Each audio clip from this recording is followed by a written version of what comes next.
नमस्कार मेरे प्यारे मित्रों, दोस्तों। उगता हुआ सूर्य इस बात का प्रमाण है कि जिंदगी में कितना भी अंधेरा हो, रोशनी की एक किरण से मिट जाता है। ये हमें सूर्य बताता है। जिंदगी में चाहे कितना भी अंधेरा हो, रोशनी की एक किरण से मिट जाएगा। और वो रोशनी आपके लिए, ये क्लासें है ना, तत्व यौगिक मिश्रण हम पढ़ रहे थे, और मिश्रण में मिश्रण की विधियां हैं। मिश्रण ये टॉपिक था और उसमें मिश्रण की विधियां आपको जाननी है।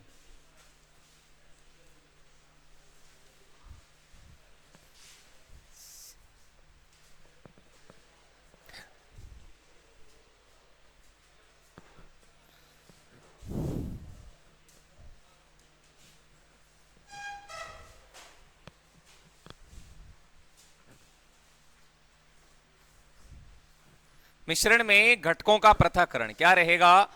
घटकों का पृथक्करण। ये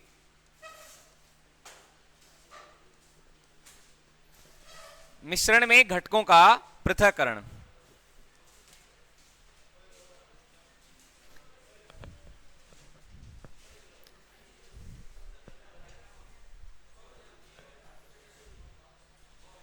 ये वाली ज्यादा ही है ना कुछ।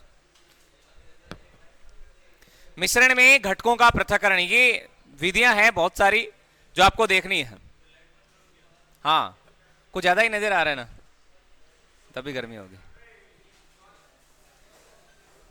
पहली मेथड हम जानने वाले हैं ऊर्ध्वपातन विधि। कौन सी? ऊर्ध्वपातन विधि। कौन सी रहेगी रे?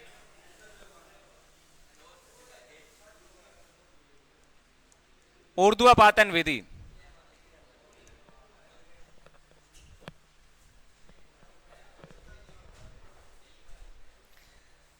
ऊर्ध्वपातन विधि कौन सी होती है? यस, ऐसी विधि जिसमें लिक्विड का कोई काम नहीं है, ठोस पदार्थ सीधे गैस में बदल जाता है। इस विधि में क्या होगा? ठोस पदार्थ किस में चेंज होता है? बिना द्रव अवस्था में बदले। ये भी ध्यान में रखना है, बिना द्रव अवस्था में बदले।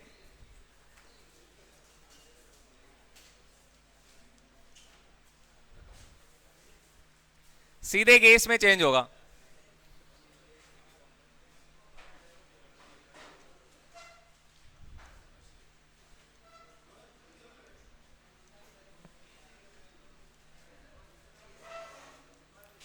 इस प्रकार की विधि को हम ऊर्ध्वपातन विधि कहेंगे, जिसमें ठोस पदार्थ जो होते हैं वो बिना द्रव अवस्था में बदले सीधे किस में चेंज हो जाएंगे? गैस में।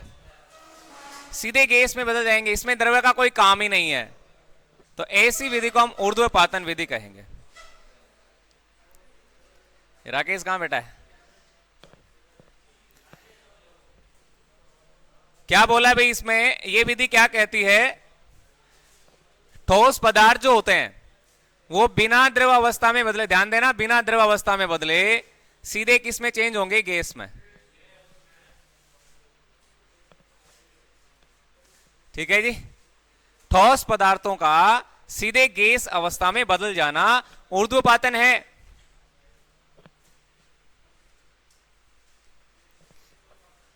एग्जाम में कई बार इसके उदाहरण पूछे जाते हैं। जैसे बात करें आयोडीन की, आपसे सवाल किया जा सकता है कि ऊर्ध्वपातित पदार्थ कौन सा है? तो आयोडीन है। कपूर को आपने अवश्य देखा है, देखा है ना? देखा है कपूर को? वस्त्र में डाल देते हैं तो कुछ समय बाद में, आप कई दिनों के बाद में देखते हैं तो वो गायब हो जाता है। जब डाला उसमें ठोस था, लेकिन सीधा वो गैसीय अवस्था में बदल जाता है, तो कपूर हो गया। इसके अलावा आपके नेप्थलीन, जिसको बोलते हैं नेप्थलीन की गोली, वही यही है, naphthalene. Ammonium chloride, ammonium chloride,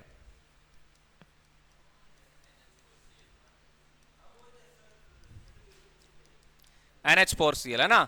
तो ये सारे के सारे ऐसे पदार्थ है जो बिना लिक्विड फॉर्म में चेंज हुए सीधा आपके गैस में बदल जाते हैं। तो ऐसी विधि को हम बोलेंगे ऊर्ध्वपातन विधि। एग्जाम में सीधा सा प्रश्न पूछा जा सकता है, ऊर्ध्वपातन विधि के एग्जाम्पल कौन से हैं निम्न में से ऊर्ध्वपातित पदार्थ कौन कौन से हैं? तो ये सारे रहेंगे, iodine, Kapoor, naphthalene, ammonium chloride, ये सारे के सारे किसके एग्जाम्पल है? तो ऊर्ध्वपातन विधि के रहेंगे। ये ऐसे पदार्थ है जो सीधे ठोस अवस्था से गैस अवस्था में बदल जाते हैं। क्लियर हो गई बातें? कर लोगे क्या?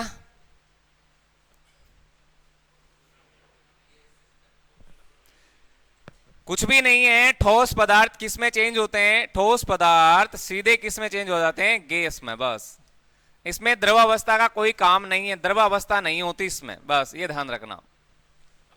ठोस पदार्थ सीधे गैस में बदल जाते हैं और गैस पदार्थ का वापस ठोस अवस्था में बदलना। समझ गए? तो ये विधि रहेगी आपकी ऊर्ध्वपातन विधि। कर लोगे? नेक्स्ट, बड़ी इंपॉर्टेंट मेथड है ये एग्जाम की दृष्टि से भी। दूसरी विधि क्रिस्टलीकरण।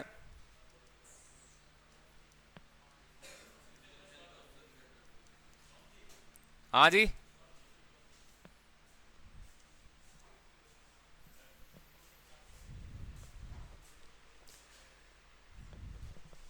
क्रिस्टलीकरण विधि में क्या होता है?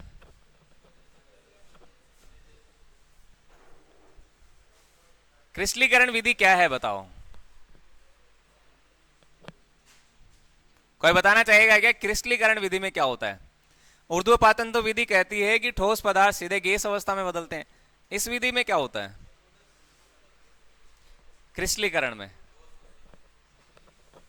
इसमें क्या होगा? क्या होगा जरा बताना।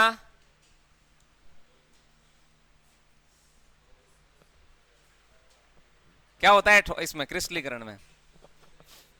यस, सीधा सा ध्यान में रखना, समुद्री जल से नमक प्राप्त करने के लिए इस विधि का प्रयोग किया जाता है। ठीक है जी, समुद्री जल से नमक को प्राप्त करना, समुद्री जल से नमक प्राप्त करना, नमक प्राप्त करना। अब एक बार एग्जाम में आया है कि भौतिक परिवर्तन कौन सा है, रासायनिक परिवर्तन कौन सा है। तो जितनी भी ये विधियां हैं आपके जिसमें अवस्था परिवर्तन होता है, तो इन सब में भौतिक परिवर्तन ही होता है। तो कई बार एग्जाम्पल ये आपको मिलेगा कि क्रिस्टलीकरण किस प्रकार का परिवर्तन है, तो क्रिस्टलीकरण एक भौतिक परिवर्तन है। किस प्रकार का परिवर्तन होगा? ये भौतिक परिवर्तन है। एग्जाम में आएगा सवाल, समुद्री जल से नमक प्राप्त करने के लिए किस विधि का प्रयोग करेंगे? तो समुद्री जल से नमक को प्राप्त करने के लिए क्रिस्टलीकरण। अब इसका मतलब यह हुआ कि ठोस पदार्थों को शुद्ध करने के लिए, ठोस पदार्थ को शुद्ध करने के लिए इस विधि का प्रयोग करते हैं। यह विधि किसमें सहायक है जी? ये ठोस पदार्थ को शुद्ध करने में सहायक है। जैसे नमक है, समुद्री नमक है, समुद्री जल से नमक को बनाने के लिए इस विधि का प्रयोग करेंगे, तो ठोस पदार्थ को शुद्ध करने के लिए इसका प्रयोग किया जाता है क्रिस्टलीकरण विधि का। क्रिस्टलाइजेशन है ये। ठीक है, विवोप्रेशन था ऊपर, ऊर्ध्वपातन विधि जो इंपॉर्टेंट है, एग्जाम की दृष्टि से बहुत ज्यादा महत्वपूर्ण है, याद रखना है ना। ऊर्ध्वपातन विधि बहुत इंपॉर्टेंट है। इसके अलावा अपकेंद्रीय विधि, अपकेंद्रीय विधि आपने पढ़ा है। इस विधि में क्या होता है? अपकेंद्रीय विधि में क्या होता है?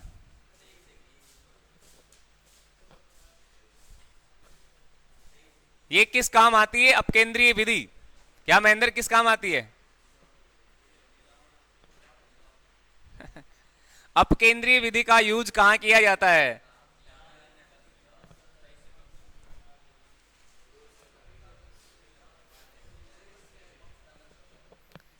कहां करते हैं इसका प्रयोग?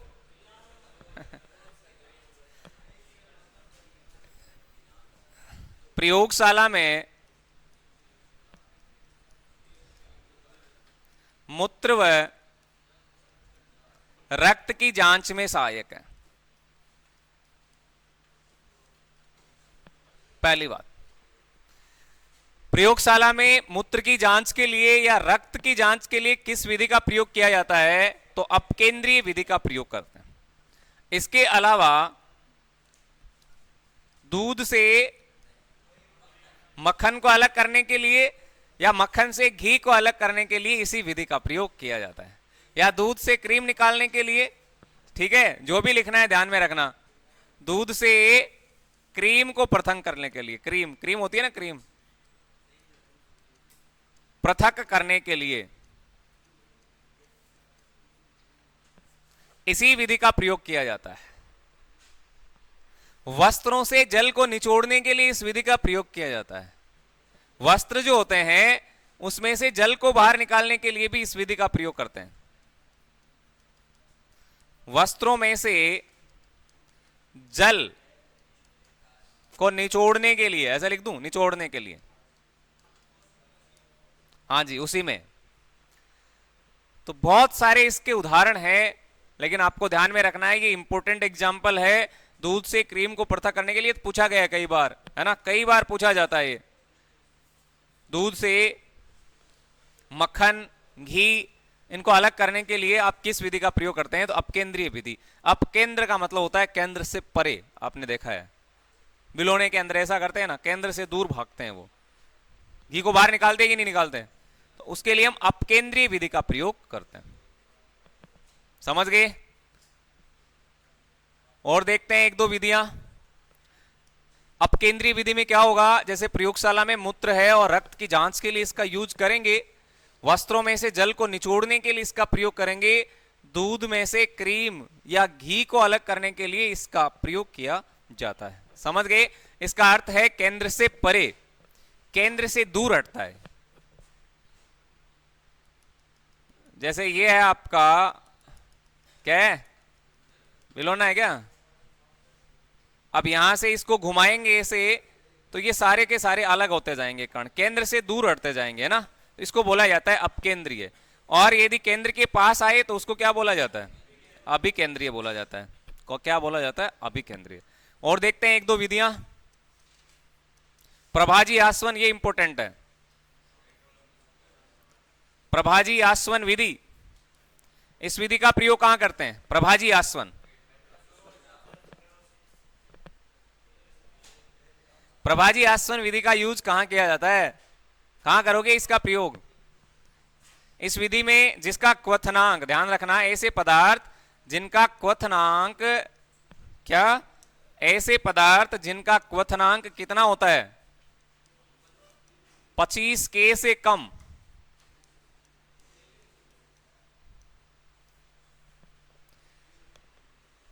ऐसे पदार्थ जिनका क्वथनांक 25 के से कम होता है, इस विधि का प्रयोग किया जाता है। ऐसे पदार्थ जिनका क्वथनांक कितना होता है? 25 के से कम होता है, तो प्रभाजी आस्वन विधि का प्रयोग करेंगे। सिंपल सी लाइन है। जैसे पेट्रोल, पेट्रोल में से डीजल, और क्या होता है? कैरोसिन, और बताओ, डामर, चारकोल, कोलतार, वैसलीन। समझ गए? तो ये एग्जाम्पल कई बार आपसे पूछा भी जाता है। पेट्रोल में अशुद्धियों को दूर करने के लिए किस प्रकार की विधि का प्रयोग करेंगे? तो प्रभाजी आस्वन विधि का प्रयोग किया जाएगा। कौन सी विधि का प्रयोग करते हैं? प्रभाजी आस्वन विधि का प्रयोग किसमें किया जाता है? पेट्रोल, डीजल, केरोसिन, इनमें से जो अशुद्ध पदार्थ है उनको दूर करने के लिए इसका प्रयोग किया जाता है। तो ये प्रभाजी आस्वन है। इससे पहले आपने जाना ऊर्ध्वपातन। ऊर्ध्वपातन बहुत ज्यादा इंपॉर्टेंट है, बार बार बता रहा हूं, एग्जाम में सवाल बन जाता है, वहां से कई बार पूछा गया है। प्रभाजी आस्वन विधि जिसमें पदार्थ के क्वथनांक है 25 के से कम होगा, और यदि 25 के से ज्यादा है तो फिर आस्वन विधि का प्रयोग करेंगे। किस विधि का? आस्वन विधि का। कौन सा? ये वाला। इस प्रकार की विधि में ऐसे पदार्थ जिनका क्वथनांक, क्वथनांक क्या होता है इसको अलग से देखेंगे, पता है क्या? हाँ, क्वथनांक 25 के से कम हो, 25 केल्विन से कम हो, तो इस प्रकार की विधि का प्रयोग करेंगे। जैसे पेट्रोल है, तो पेट्रोल में जो अशुद्धियां होती है उनको आप बाहर निकालते हैं, उसको शुद्ध करते हैं पेट्रोल को, तो इस प्रकार शुद्धि होता है। हाँ पेट्रोलियम, अरे पेट्रोल और पेट्रोलियम एक ही है। डीजल जो होता है, हाँ सारे एक ही है क्या? ठीक है, तो ये सारे के सारे जो उदाहरण हैं ये आपके प्रभाजी आसवन में आते हैं, और सबसे ज्यादा पूछे जाने वाला यही है पेट्रोल और डीजल। पेट्रोल और डीजल, इनमें से अशुद्धियों को दूर करने के लिए हम प्रभाजी आसवन विधि का प्रयोग करेंगे। चारकोल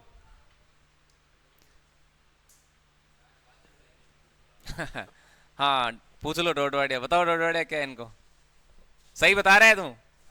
हाँ समझ गए? काजल सुना है? काजल, काजल जानते हो? नेक्स्ट आश्वन विधि।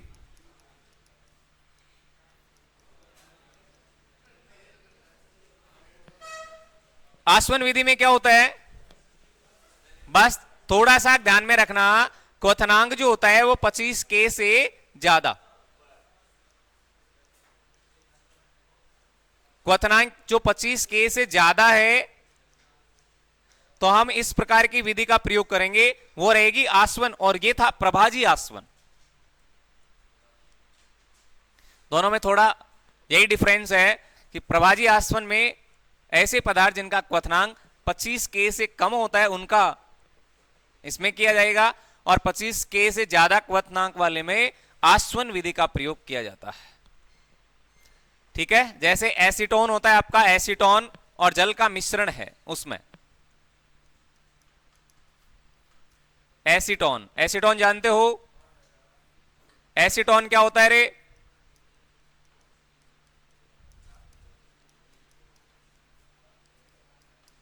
एसीटोन क्या होता है? नहीं जानते? एसीटोन नहीं पता?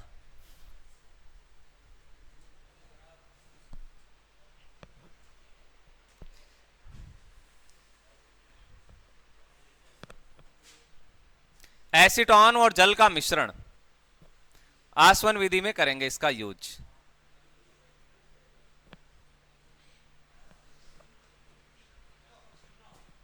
इसके अलावा निसेंदन विधि है, निसेंदन,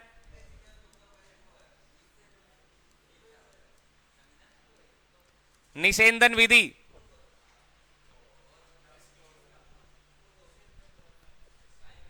ये देखना है। इत्र देखा है क्या? इत्र जानते हो? ठीक, हाँ जी, अब समझ गए। निसेंदन विधि गंदले जल से, गंदले जल से, गंदले जल से मिट्टी जैसी अशुद्धियों को दूर करने के लिए इसका प्रयोग करते हैं। मिट्टी जैसी अशुद्धियों,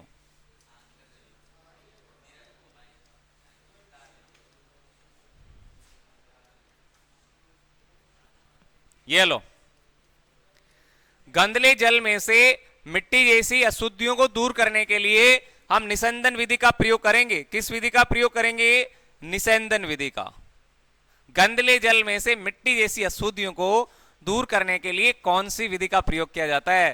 तो आपको ध्यान में रखना है, निसेंदन विधि का प्रयोग किया जाता है। किसका करते हैं? निसेंदन का। कर लोगे? हैं? गेहूं, बाजरा, इनमें से कंकड़ और मिट्टी जैसी अशुद्धियों को दूर करने के लिए कौन सी विधि का प्रयोग करते हैं?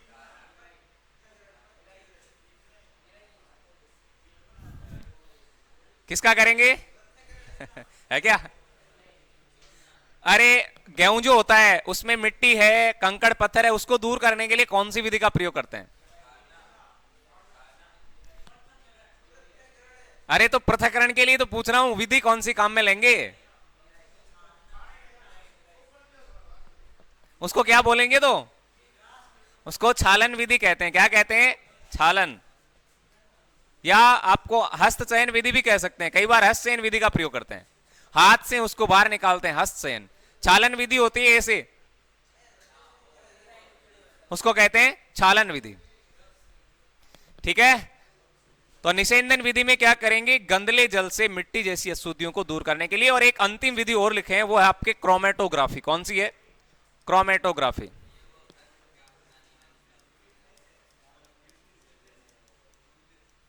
क्रोमेटोग्राफी। इसका प्रयोग कहां करते हैं? क्रोमेटोग्राफी का।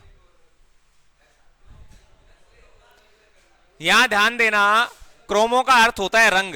क्रोमो का अर्थ क्या है? रंग। क्रोमो का अर्थ रंग है, तो यहां से आपको पता चल जाएगा। किसी घटक में से रंग को अलग करने के लिए इसका यूज करेंगे। क्रोमो का अर्थ ही ध्यान है, क्रोमो का अर्थ क्या होगा? रंग है।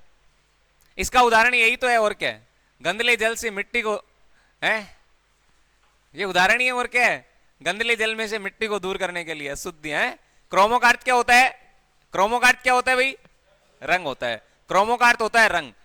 अब किसी घटक में से रंग को आप अलग कर रहे हैं, तब इस विधि का यूज करेंगे।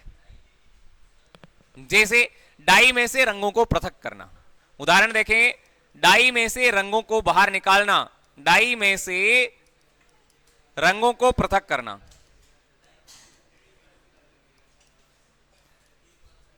अरे डाई में से रंगों को पृथक करने के लिए इसका यूज करते हैं। और बताओ,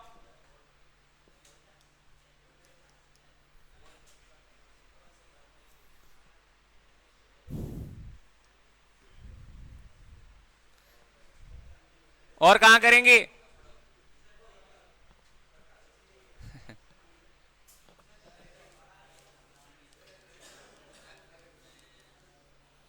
रक्त में से नशीले पदार्थ को बाहर निकालने के लिए।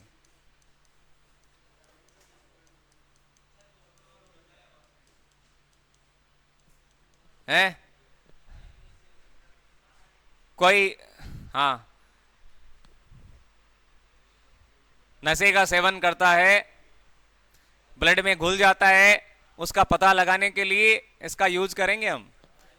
तो रक्त में से जो नशीले पदार्थ है उनको बाहर निकालने के लिए क्रोमेटोग्राफी का प्रयोग किया जाता है।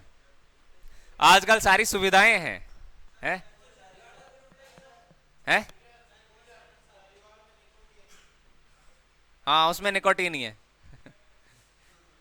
अरे निकोटीन ही है भाई, तंबाकू में निकोटीन ही पाया जाता है। अब ये जो भी है, इन सब में निकोटीन ही होगा, तंबाकू जैसे है? कॉफी में कैफीन है, चाय में थीन है, तंबाकू में निकोटीन है।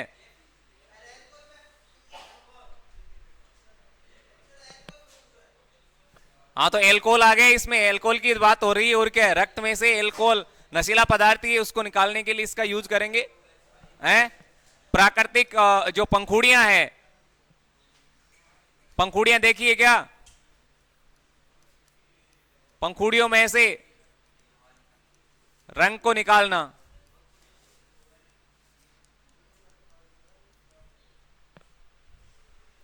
प्राकृतिक पंखुड़ियां गुलाब की है, जो भी है, उनमें से अलग करना। तो ये आपका होगा क्रोमेटोग्राफी। सीधी सी बात ये है, क्रोमो का अर्थ है रंग, तो रंगों से संबंधित ये विधि काम में करेगा। रंग से संबंधित ये विधि है।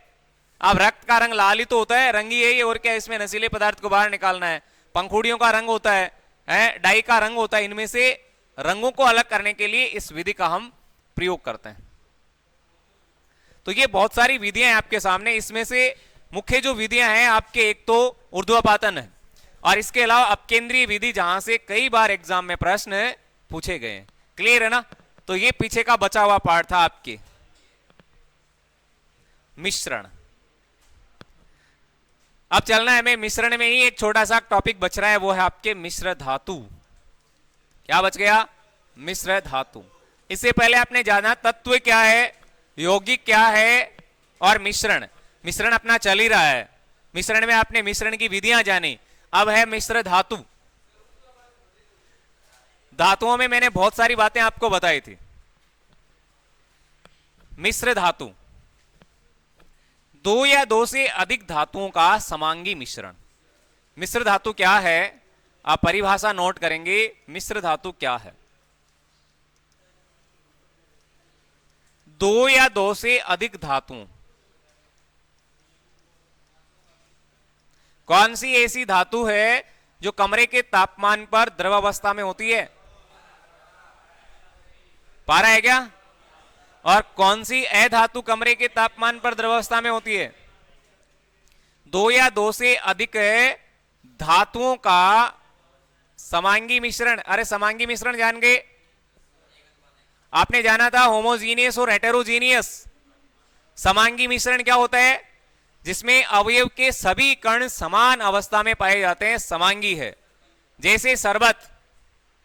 और एक आपने जाना असमांगी मिश्रण या विषमांगी मिश्रण, तो उसमें घटकों का जो मिश्रण था वो समान नहीं था, जैसे तेल और पानी का मिश्रण, तो वह विषमांगी मिश्रण है। ये पढ़ चुके हम।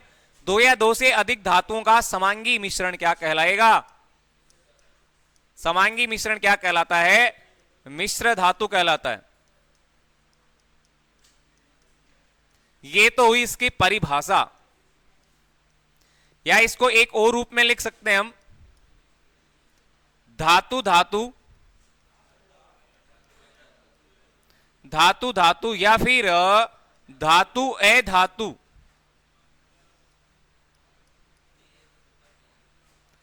के समांगी मिश्रण को, के समांगी मिश्रण को क्या कहते हैं?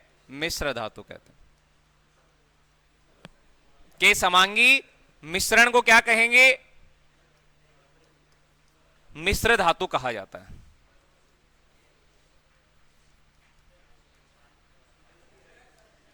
ये इसकी परिभाषा है, करें नोट।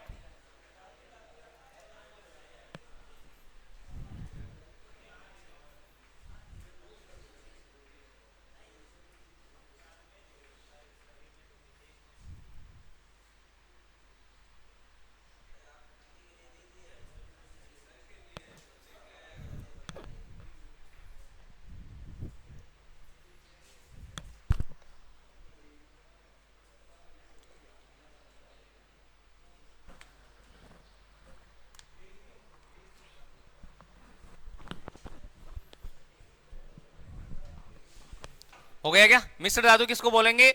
दो या दो से अधिक धातुओं का समांगी मिश्रण है। सीधी सी बात है, धातुएं आपस में मिलकर मिश्र धातु का निर्माण करेंगी। दो या दो से ज्यादा हो सकती है, दो या दो से ज्यादा। अभी देखना,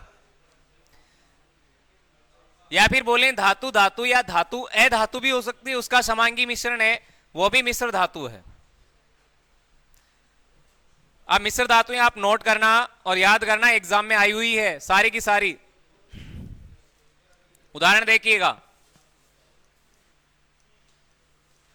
जो बार बार एग्जाम में आते हैं। सबसे पहले आपके एग्जाम में कई बार पूछा गया है पीतल। पीतल क्या है? पीतल मिश्र धातु है। पीतल क्या है? मिश्र धातु है। याद कैसे करोगे? पिताजी से। कैसे याद करोगे? पिताजी। इसकी ट्रिक याद करना, इसको याद करने का तरीका जो होगा वो होगा पिताजी। पी से पिताजी, पी से पीतल, यहां से पी से बनाना है आपको पीतल, और पीतल बनेगा ता से क्या? तांबा, और प्लस जी से क्या? जिंक। पिताजी बनेगा पीतल, पिताजी।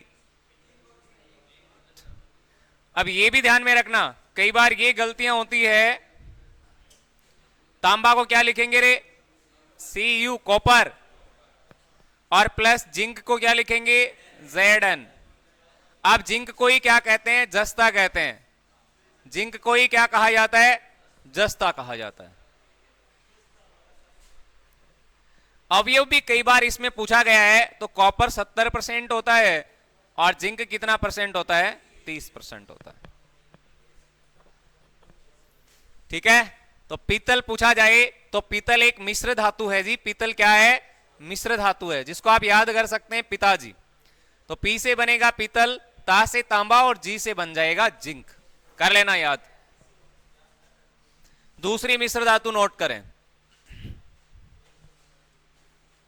इसका यूज कहां करते हैं? पीतल का। पीतल का उपयोग कहां होता है? बर्तन में। सारे पीतल के होते हैं क्या वो?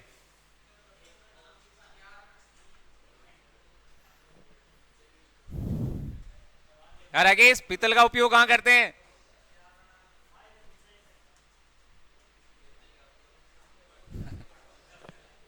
ठीक है भाई, ठीक है। दूसरा नोट करें, ये तो पहली हुई है। और दूसरा लिखें कांसा। कांसा भी क्या है? कांसा भी क्या है? मिश्र धातु है। कांसा जानते हो? कांसा या नहीं जानते? कांसा जानते हो? कांसा की थाली होती है,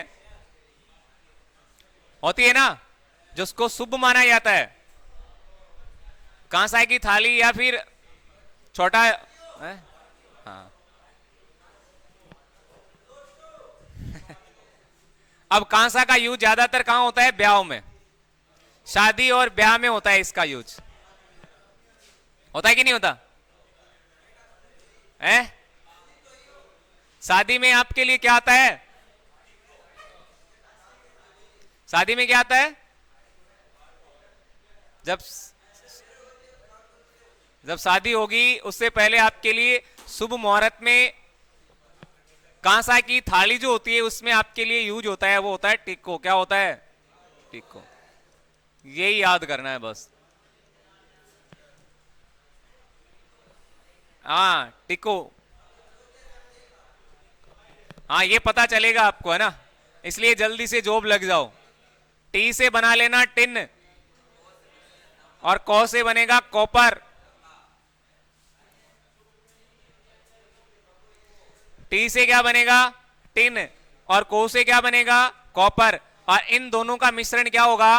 कांसा। तो कांसा बराबर मैं लिख सकता हूं, कांसा बराबर क्या बन गया? Tin plus copper. अब टिन का सिंबल कौन बताएगा? यस, ये भी ध्यान में रखना है, कई टिन को टीएन कर देंगे। कई करते हैं टिन को, हरियाणा का है वो करता है कई बार, टिन को एसएन। एसएन ध्यान में रखना, एस एन है ये। और कॉपर का सी यू। कर लोगे? तो कांसा मिश्र धातु किससे बनी हुई है? टिन प्लस कॉपर, यानी टिन और तांबे से मिलकर कांसा मिश्र धातु बनाई जाती है। कर लेना भाई याद। और चलते हैं नंबर 3 की ओर। इंपॉर्टेंट है ये सारी। तीसरी मिश्र धातु देखना, वो रहेगी आपके गन मेटल। कौन सी? Gun metal. याद है? कईयों ने तो याद कर भी ली है।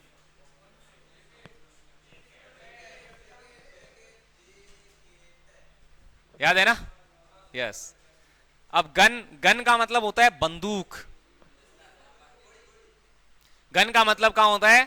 बंदूक। और आप बनने वाले हो फौजी। क्या बनोगे?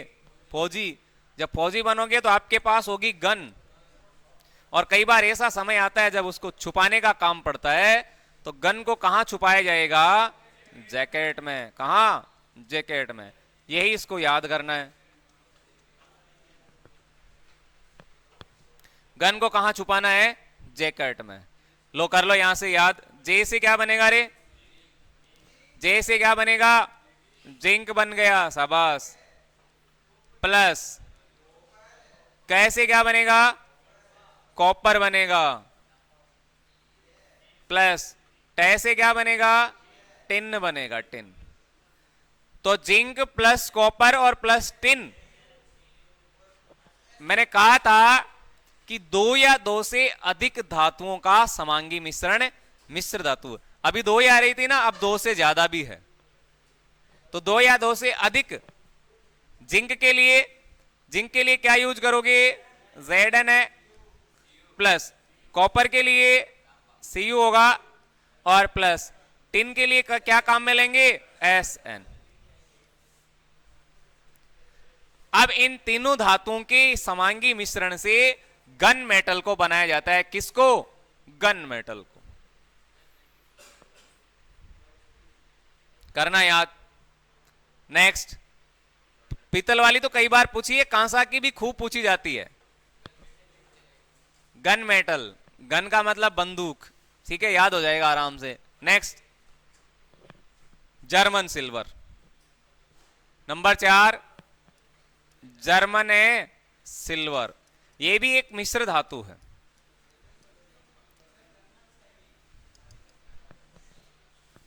German silver. इसका कौन बताएगा रे आप में से? इसको कैसे याद किया था? अब जर्मन, जर्मन तो एक देश है। जर्मन क्या है? देश है। जर्मनी नहीं है क्या वो हिटलर वाली? तो जर्मनी एक देश है और सिल्वर का मतलब चांदी होता है। सिल्वर क्या होता है? चांदी। अब चांदी को मंगाना है जर्मनी से अपने इधर, तो हम तो मंगा नहीं पाएंगे है? इसके लिए कौन बात करेगा? जो बड़े बड़े लोग होते हैं जैसे नेता, तो नेताजी बात करेंगे। कौन बात करेंगे? नेताजी। नेताजी बात करेंगे कि सिल्वर मंगवाना है हमें, तो नेताजी से बना लेना आप सारी, ये इसकी याद करने की ट्रिक बनेगी। ये ऐसे ही याद होंगे, नहीं तो याद होंगे नहीं। नेताजी। अब नए से बनाना जरा, नए से क्या बनेगा? निकल बनेगा। क्या बनेगा? निकल। प्लस ता से क्या बनेगा? तांबा बनेगा।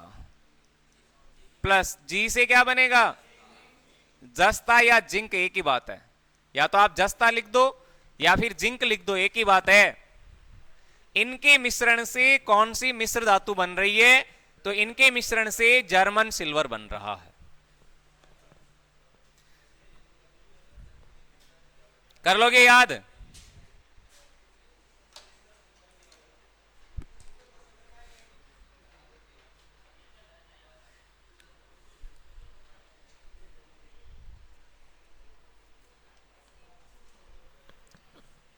निकिल के लिए किसका यूज करेंगे रे? निकिल के लिए, निकिल के लिए बताना Ni होगा। निकिल के लिए क्या होगा? Ni। प्लस तांबा प्लस जस्ता।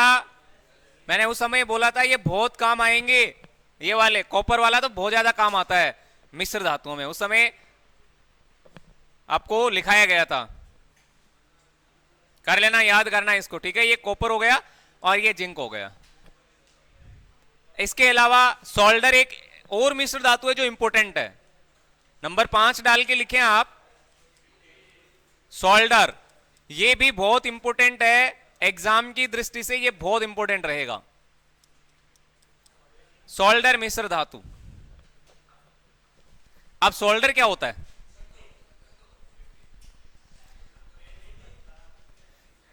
यदि ये आपको आता है कि सोल्डर का उपयोग कहां करते हैं, तो आप आसानी से याद कर लोगे इसको।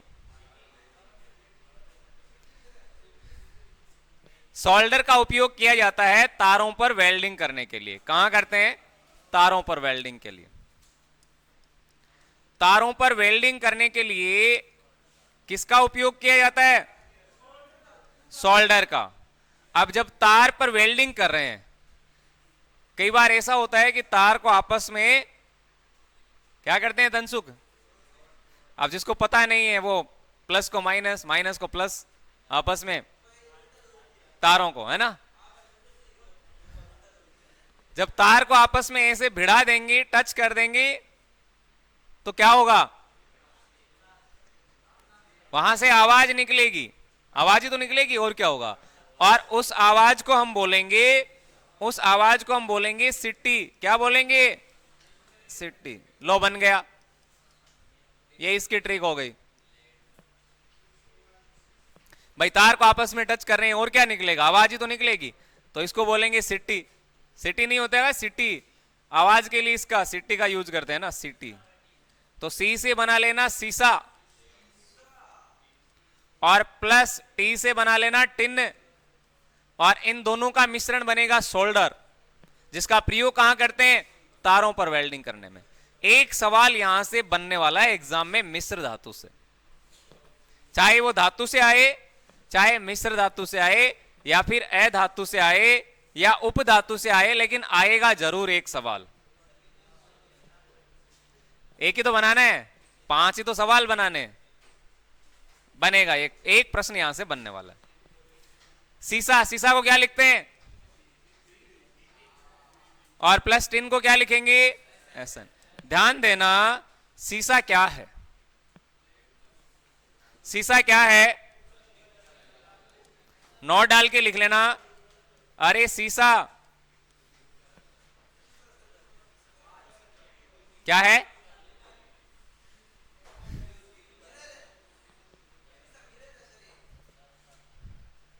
अजय सीसा क्या होता है? अरे अजय को बताने दो। सीसा, सीसा को और क्या कहते हैं? इसको लेड कहते हैं। क्या कहते हैं रे? लेड। ये क्या है? विद्युत या ऊष्मा की, विद्युत या ऊष्मा की क्या है? सर्वोत्तम। अरे क्या ये सर्वोत्तम कुचालक है? क्या है? कुचालक धातु है। ऊष्मा या विद्युत की सर्वोत्तम कुचालक धातु कौन सी है? कुचालक धातु। तो याद रखना ये वाली होगी सीसा या लेड। और सुचालक पूछा जाए तो फिर क्या करोगे? चांदी या फिर कॉपर। हाँ, अब राकेश को याद होने लग गए, राकेश चोयल को याद होने लग गए भी।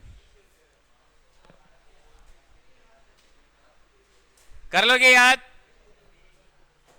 हो जाएगा ना याद? और यही ध्यान रखना है, यही ध्यान में रखना है, यही इस ये जो सेम है ना, इसी का प्रयोग फ्यूज में किया जाता है। किस में किया जाता है? फ्यूज। फ्यूज जान गए आप? फ्यूज, फ्यूज मिश्र धातु नहीं होती, फ्यूज। फ्यूज बनाने के लिए दो धातुओं का यूज करेंगे, वो सेम यही होने वाली है, सीसा प्लस टिन। लिख लो आप, फ्यूज के लिए भी इसी का यूज किया जाता है। कर लेना नोट, फ्यूज के लिए भी इसी का प्रयोग किया जाता है। फ्यूज होता है ना, फ्यूज। हाँ, आजकल एल्यूमिनियम और लगा देते हैं उसमें, एल्यूमिनियम का यूज करते हैं। फ्यूज के लिए भी इसी का यूज किया जाता है। कर लेना। इसके अलावा एक और धातु लिखना, वो रहेगी आपको नाइक्रोम। कौन सी है? नाइक्रोम। एक और मिश्र धातु है, वो है नाइक्रोम।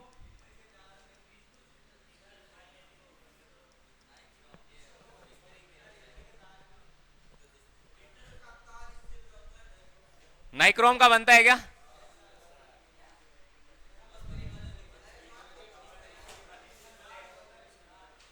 विद्युत हीटर की प्लेट किसकी बनाई जाती है?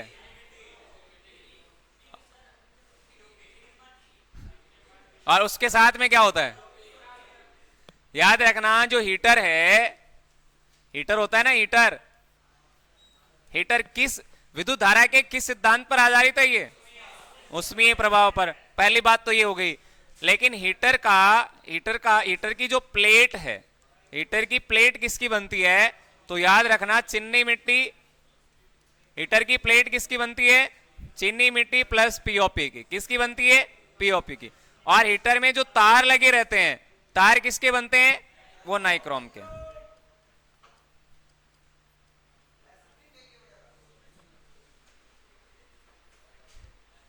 सबसे पहले तनसुख ने बताया भाई। कर लेना। और हीटर है वो विद्युत धारा की तापीय प्रभाव पर आधारित है, ऊष्मीय प्रभाव पर आधारित है, जिसको हम जूल का तापन नियम कहते हैं। क्या कहते हैं? जूल का तापन नियम। जूल का तापन नियम कौन बताएगा आप में से? जूल का तापन नियम क्या है? याद है किसी को? जूल का तापन नियम याद है किसी को? ये जूल के तापन नियम पर आधारित है। मैंने लिखाया था ना, जूल का तापन नियम विद्युत हीटर की सिद्धांत पर आधारित है, तो ये जूल के तापन नियम पर आधारित है। H बराबर I स्क्वायर RT, ये मैंने लिखाया था। इसी को कहा जाता है जूल का तापन नियम। ध्यान नहीं है तो नोट कर लेना फिर से। अब जो नाइक्रोम मिश्र धातु है ना, ये इसके नाम में ही उत्तर छुपे हुए हैं। इसका जो नाम लिखा गया है, इसमें इसके आंसर छुपे हुए हैं नाइक्रोम में।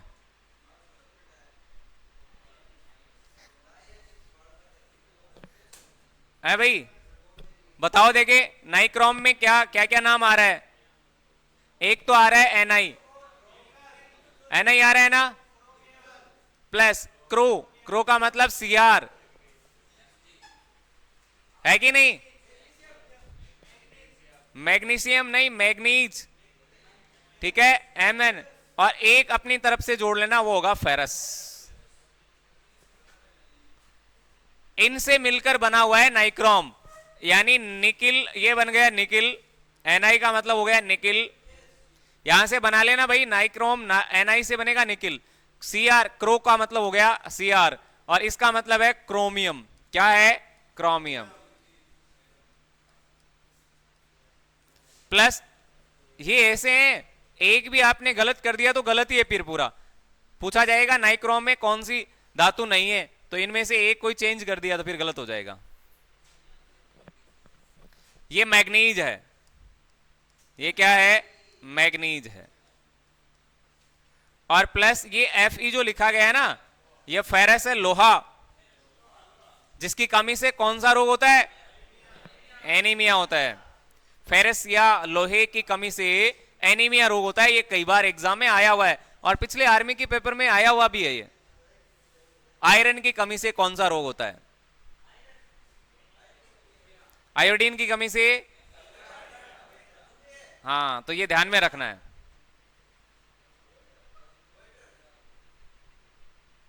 कर लोगे याद? तो ये इंपोर्टेंट मिश्र धातुएं आपके सामने, ये वाली याद करनी है आपको। इसके अलावा भी है, लेकिन ये महत्वपूर्ण है, इनको आपको ध्यान में रखना। ठीक है भाई? समय है क्या?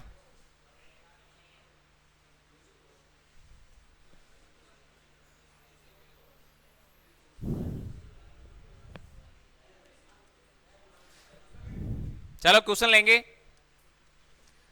नेक्स्ट टॉपिक होगा नहीं, बाकी कल करवाएंगे, कल की क्लास में। सवाल लेते हैं अभी, एक दो सवाल लेंगे, आंसर आप करना, ठीक है?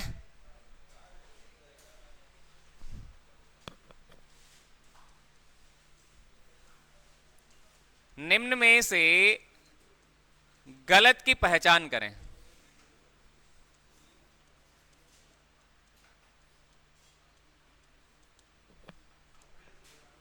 निम्न में से गलत की पहचान करें।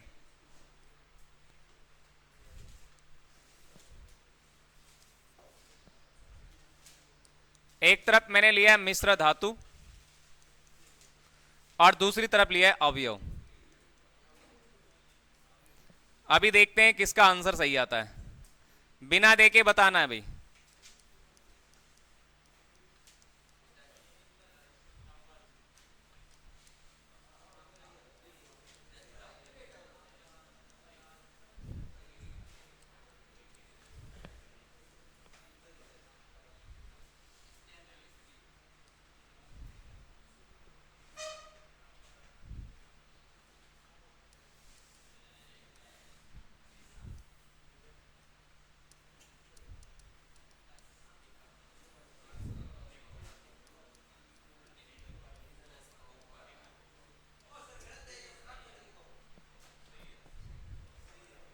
आप ही को बताना है कौन सा गलत है, कौन सा सही है, पहचान करना है ना। अभी देखते हैं किसका सही आता है। और कौन सी मिश्र धातु है?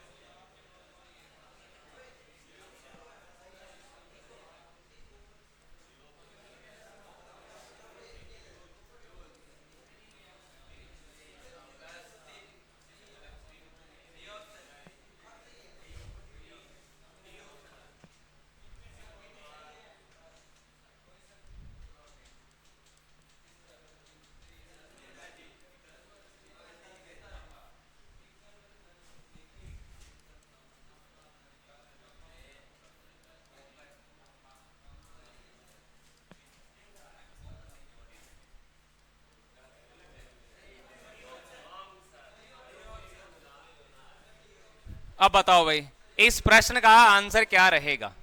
एक सवाल आपके सामने है, इसका आंसर करके बताओ। निम्न में से गलत की पहचान कीजिए, गलत की पहचान करके बताना है। एक तरफ मिश्र धातु है और दूसरी तरफ उनके अवयव लिखे गए हैं, क्या ये सही है, जिनसे मिलकर बनती है? पहला ऑप्शन पीतल। क्या पीतल जो मिश्र धातु है वो तांबा और जस्ता से बनती है? अब पीतल जैसे ही आया तो पिताजी याद करना था।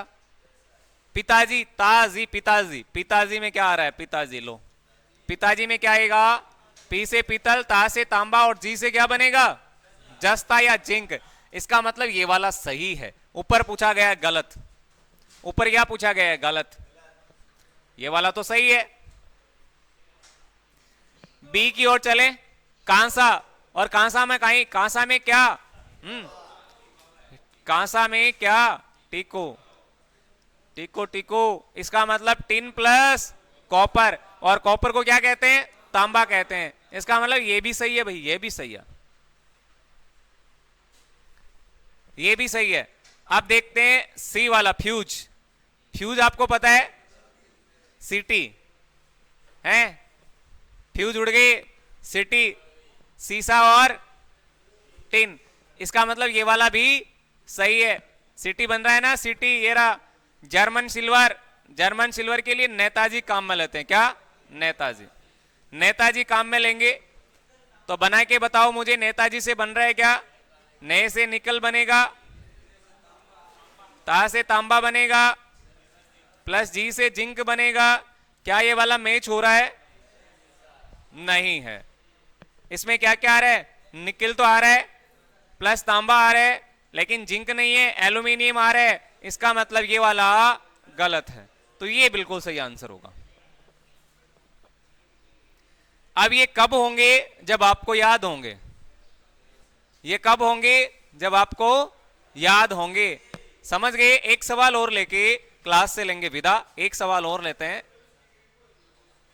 एक सवाल और लेता हूं, आंसर करना। ये लो क्वेश्चन नंबर 2, निम्न में से ऊर्ध्वपातित पदार्थ की पहचान करें।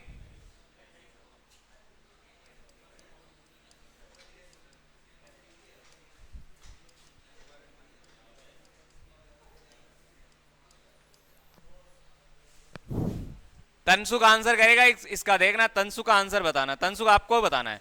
निम्न में से ऊर्ध्वपातित पदार्थ की पहचान करें कि कौन सा है।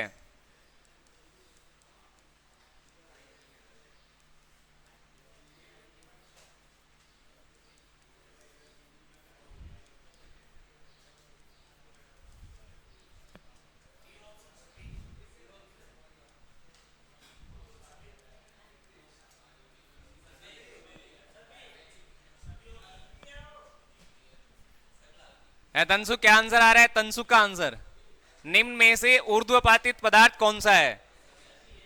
अरे ऊर्ध्वपातित का मतलब जानते हैं ना, अरे ऊर्ध्वपातित में क्या आया था, जो ठोस ठोस पदार्थ है वो सीधे किस में बदल जाते हैं, गैस में। इसमें द्रव्य का कोई काम नहीं होता, ठोस पदार्थ सीधे गैस में बदल जाते हैं। ऐसे पदार्थों को ऊर्ध्वपातित पदार्थ कहते हैं। जैसे आपके आयोडीन, आयोडीन एकमात्र ऐसी अधातु है जो क्या होती है, चमकीली है। यह भी ध्यान रखना, आयोडीन अधातु होते हुए भी चमकीली है, अधातु होते हुए भी क्या है, चमकीली है। ये अपवाद है, ये अपवाद है जो हर जगह मिलते हैं, अपवाद तो हर जगह ही मिलते हैं। आयोडीन अधातु होते हुए भी चमकीली है, बाकी अधातुएं चमकती नहीं है, कल परसों की क्लास में आपने जाना था। नेप्थलीन, नेप्थलीन कपूर की जो गोलियां होती है उसी को कहा जाता है नेप्थलीन। क्या ये वाला है, जी बिल्कुल है। अमोनियम क्लोराइड, याद रखना अमोनियम क्लोराइड को ही नौसादर कहते हैं, नोट कर लेना, ये भी एग्जाम में आ सकता है। नौसादर का यदि सूत्र पूछा जाए तो अमोनियम क्लोराइड ही होता है, ये नौसादर है, ये नौसादर। नौसादर किसको कहते हैं, अमोनियम क्लोराइड को। इसका मतलब ये भी ऊर्ध्वपातित पदार्थ है। इन सब को बदलने के लिए द्रव्य की आवश्यकता नहीं होती, ये सीधे ठोस अवस्था से गैस अवस्था में बदल जाते हैं। इसका मतलब इस प्रश्न का जो आंसर रहेगा वो कौन सा होगा, D. D will be right answer, D ये सही आंसर है।